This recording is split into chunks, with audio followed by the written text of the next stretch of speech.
Hey Mom, so here is the house. It is complete chaos. We got boxes all over the place. Got the kids' clothes laid out for the rest of the week that we're here. Last minute toys need to be boxed up. And my husband, what are you doing? What are you doing? What are you picking out? I'm trying to get ready for this plane. So I'm going through a bunch of books trying to figure out what I'm taking on the plane and what I'm letting the movers move. So, Are you packing any clothes, or are you just bringing comics? what do I need clothes for? I'm taking all comics. No, I've got these 2 bags. I'm just filling them up with comics, and I think I'm gonna actually ship my clothes. I think I'm gonna ship the clothes that I need. Okay. I need more room for the comics, and we don't. Which books are you taking? Have you decided? Why are you asking all these questions? Are you gonna do a video about this? Which books you're gonna take with you? You're making me feel very uncomfortable right now. No, I hadn't thought about it. Maybe I will. Maybe I will do a video. I don't know.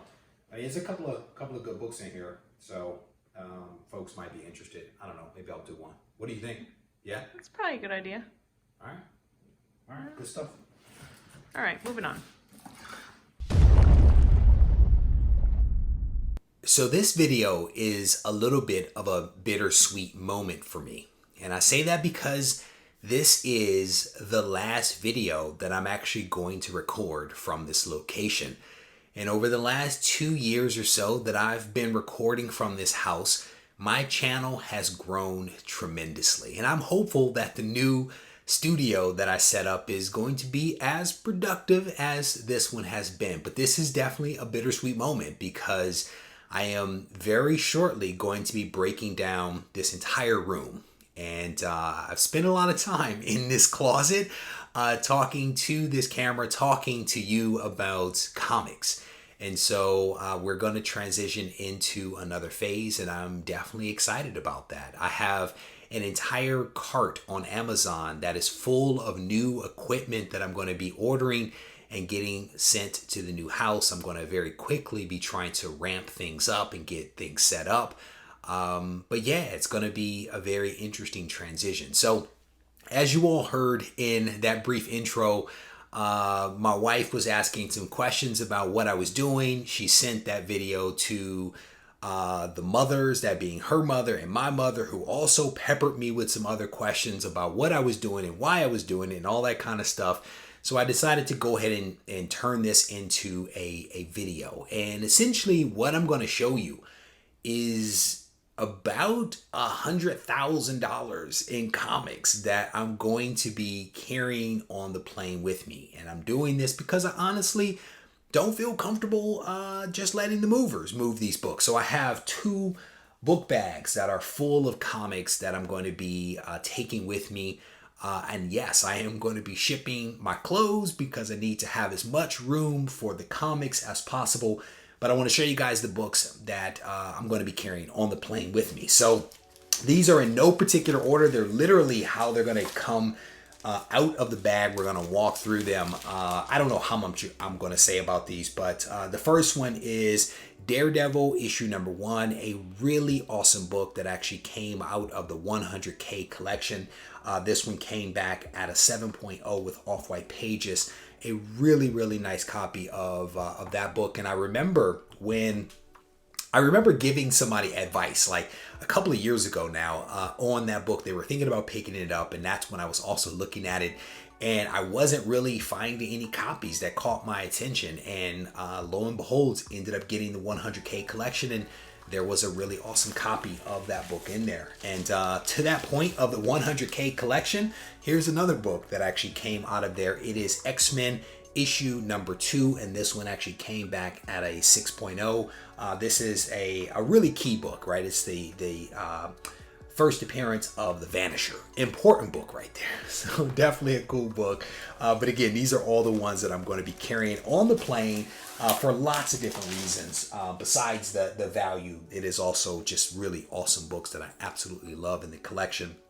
To that point, here is one that probably needs a clean and a press. We might be able to get a grade bump out of this one. It's been a while since I've actually stared at this book, honestly. X-Men issue number 1. This one is a 5.0. I picked this book up back in the last phase of my collection, or this channel, that being the kitchen. When I was doing videos in the kitchen at the old house, this was one of the books that I actually picked up around the time of the Fox merger. Wow, a lot of X-Men books in here. This one is X-Men issue number 94. I actually had the pleasure of getting this book signed by Chris down at CGC. This is an 8.0 with off-white pages. This is a wonderful X-Men book. Wonderful X-Men book. And I actually picked that one up at WonderCon. I was at WonderCon in, what was that, 19 maybe? And I had a choice between I want to say it was a 7.5 or 7, I can't remember, and an 8.0. I ended up going with the lower grade. It was already slabbed. And then I had the opportunity to meet Chris Claremont, so we cracked it, and then we signed it, and it actually came back at a slightly higher grade, which is great because that has not always worked out for me in the past. I've actually done that and actually lost a half grade on a book. This one is just, I think, a really cool book. The story behind this book is hilarious. And for those that might be new to the channel, you may not have ever heard this one before, but I bought this book around 11 o'clock, 11:30 at night behind a 7-Eleven. There was a guy selling books on Craigslist, reached out to him, met him, and I found this book along with several others in a Ziploc bag. And I set it down next to me on the sofa. His girlfriend, who was next to me doing her makeup, grabs the book and just starts flipping through it. But this is Iron Man issue number 55, first appearance of Thanos. One of my favorite villains. This one actually came back at a 9.4, which is crazy. Imagine if she had not touched it. What grade we would have received. This is another cool book right here. This is Amazing Spider-Man issue number 2. Just a really, really cool book. I think I picked this book up from a local comic shop. One shop in Pleasanton, California. I befriended the owner, and once he realized that I was a serious buyer, anytime he would find a really awesome copy of a Spider-Man book in his collection, he would reach out to me and we would do deals, and that was one of the books. And I remember him telling me at one point he had the book, but he couldn't remember where he put it. And then he finally calls me while I was at work one day saying that he had located it, asked if I was interested, and of course I was, came back at a 5.5. This book right here has a really interesting story. Amazing Spider-Man issue number 15, the first appearance of Peter Parker. I actually purchased this book from Golden Age Guru's auction. And my wife was actually sitting next to me as I was watching this live auction. I submitted my bid, and they were like, yeah, Reggie, congrats on the book. And she was like, did you just spend X on that book? And I was like, yes, I did. And so that was one of the first, and I think only time my wife has ever realized how much I have spent on a comic. And I think if you're going to do it, you go out with that book right there, Amazing Fantasy 15. So here is a book that I actually picked up that hurt my heart. Hurt my heart because I purchased it raw, and it actually came back with restoration. Hurt my heart. Did not know that, and if I had, I certainly would not have bought it. I actually bought this book back in the kitchen video days. I picked this one up around the same time as the X-Men issue number 1. With the Fox merger deal, I wanted to try to get these books in, and so I ended up picking up Amazing Spider-Man issue number 1. It came back at a 2.0 with slight restoration. So I am still on the hunt for another copy of that book. Fingers crossed that I'm able to find one at an affordable price, and maybe I'll end up selling that one, but we will see what happens. This book right here needs no introduction. Really cool book. Hulk issue number 1. Depending upon where you sit, the first appearance of Wolverine, 8.5. Really awesome book that I've had in the collection for a while. And that was actually my second copy. I don't know where the first copy is. It'll probably come up here soon. But I did purchase another copy first and had an opportunity to pick up a better grade, which is the 8.5 right there. Speaking of really awesome books, Giant Size X-Men issue number 1. This book is super hot right now. This copy, I do not think was cleaned or pressed, and it's a 7.5. This book can definitely benefit from a clean and press, and a lot of people would probably ask me the question as to why I haven't done it. I think there's lots of reasons, right? Part of it is, tying up additional money in a book. Historically hasn't been something that I've wanted to do. I always felt like there was plenty of time to go back and try to get the grade bumps on these books at a later date.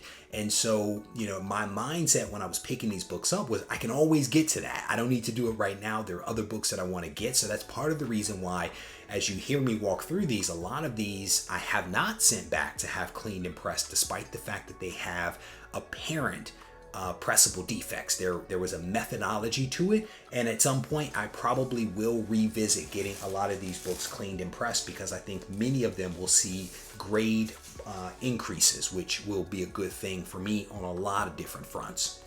This book right here is one that I was really pleased to get. This was as I was prioritizing Amazing Spider-Man number 1 and also X-Men number 1 and also Giant Size. As I was prioritizing those books, this book is one that I wanted that was deprioritized. It was one that I could not get to back in the kitchen days, and so I had to get this one while I was here. I paid a little bit more for this book in order to actually get it, right? So I don't think I caught a brick, but I definitely pay more than FMV, and I did it because I really wanted this book, and I had a feeling that prices were going to go up. Fantastic Four issue number 1. This is a 2.5 with cream to off-white pages. This is a book, again, that I purchased knowing full well what I was doing, and I do not regret it. I think it was the right decision to make, and we've seen nothing but price increases on that book. So I'm very thankful that I was able to work a deal with the dealer that sold me the book. We had a nice back and forth. I had already done business with him. It worked out quite nicely. So we have another stack here, not as big as the first stack, but definitely I think some really cool books to share with you. This is one of the books that I actually purchased, graded, cracked it, had it signed, and then it lost a grade. This is Amazing Spider-Man issue number 50, a gorgeous John Romita cover. It was totally worth it. This book was totally worth the grade loss, right? It was a 7.5. I had an opportunity to stand across the table from Stan Lee when he signed this book, which was really amazing. And then the facilitator actually got the signature for John Romita for me. So I did not have a chance to meet him, but I did meet Stan Lee not too long before his passing. Totally worth it. Fantastic book. I absolutely love that. That book is reportedly one of the most iconic comic books out there, and I will not argue with that.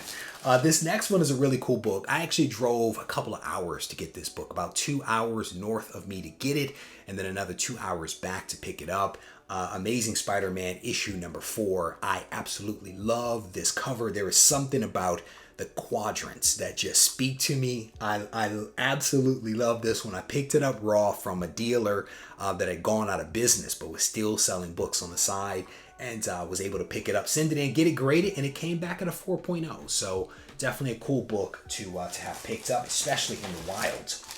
This book is actually one that came from a local comic shop, Cape Cow Comics up in Oakland, California. This is a really cool book, Amazing Spider-Man issue number 3. I picked this copy up shortly after picking up issue number 4. Really cool book right here, the origin and the first appearance of Doc Ock. Really cool book. I remember the day that I picked that up. I could not find parking, so I parked illegally in front of the shop and ran in, paid for the book, and ran back out and jumped in the car. But I did take a quick picture for the owner outside the front as I did so. Here was the book. This is the Hulk issue number 181 that I picked up before the 8.5 that I showed you a moment ago. I picked this copy up because at the time I wasn't certain if I was going to be able to meet Stan Lee. And so I ended up picking this book up. I was literally in the United Club Airport at San Francisco. And I think I was buying it online, and it was right before my flight took off. I went ahead and pushed the buy button, ended up picking it up for a nice price. And again, it was already a 5.0 signed by Stan Lee. And again, it was it was a good buy at the time, and I think still is a good buy for a last minute decision. And then the very last book that I'll show you in here is the other book that I actually had signed by Stan Lee when he signed my Amazing Spider-Man issue number 50.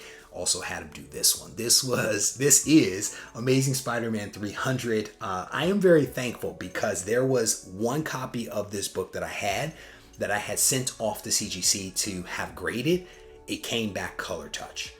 At a really high grade. I ended up selling it to a dealer who gave it or sold it to a kid with some disabilities, technically an adult with some disabilities that was a huge fan of Amazing Spider-Man 300. So it worked out quite nicely. Everybody was happy down the line.